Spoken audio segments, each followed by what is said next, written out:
ಎಡಬ್ಲ್ಯೂ ಅಜಯ್ ಸಿಂಗ್ ರಾಜ್ಪೂತ್ ನಿವಾಸದ ಮೇಲೆ ಲೋಕಾಯುಕ್ತ ದಾಳಿ 14 ಕೋಟಿ ರೂಪಾಯಿ ಮೌಲ್ಯದ ಆಸ್ತಿ ಪತ್ತೆ.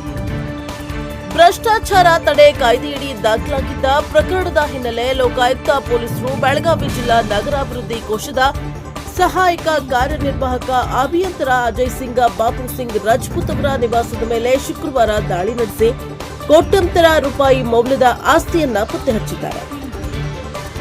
ಜಿಲ್ಲಾಧಿಕಾರಿಗಳ ಕಚೇರಿಯಲ್ಲಿ ಕರ್ತವ್ಯ ನಿರ್ವಹಿಸುತ್ತಾ ಇರುವ ರಾಜ್ಪೂತ್ ಅವರ ಮನೆ, ಕಚೇರಿ ಹಾಗೂ ಬ್ಯಾಂಕ್ ಲಾಕರ್ ಸೇರಿದಂತೆ ಒಟ್ಟು 7 ಸ್ಥಳಗಳಲ್ಲಿ ಏಕಕಾಲದಲ್ಲಿ ಶೋಧ ಕಾರ್ಯಾಚರಣೆ ನಡೆಸಲಾಗಿದೆ.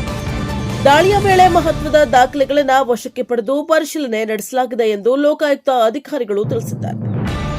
ಶೋಧ ಕಾರ್ಯಾಚರಣೆ ವೇಳೆ ಬೆಳಗಾವಿ ನಗರದಲ್ಲಿ 3 ಮನೆಗಳು, ಸವದತ್ತಿ, ಹುಕ್ಕೇರಿ ಹಾಗೂ ಹುಬ್ಬಳ್ಳಿ ನಗರಗಳಲ್ಲಿ 5 ನಿವೇಶನಗಳು ಪತ್ತೆಯಾಗಿವೆ.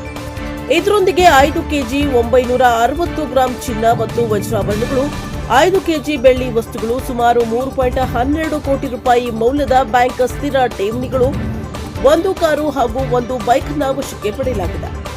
ಒಟ್ಟಾರೆ 14 ಕೋಟಿ ಮೌಲ್ಯದ ಆಸ್ತಿ ಪತ್ತೆಯಾಗಿದ್ದು ತನಿಖೆ ಮುಂದುವರೆದಿದೆ ಎಂದು ಲೋಕಾಯುಕ್ತ ಅಧಿಕಾರಿಗಳು ತಿಳಿಸಿದ್ದಾರೆ.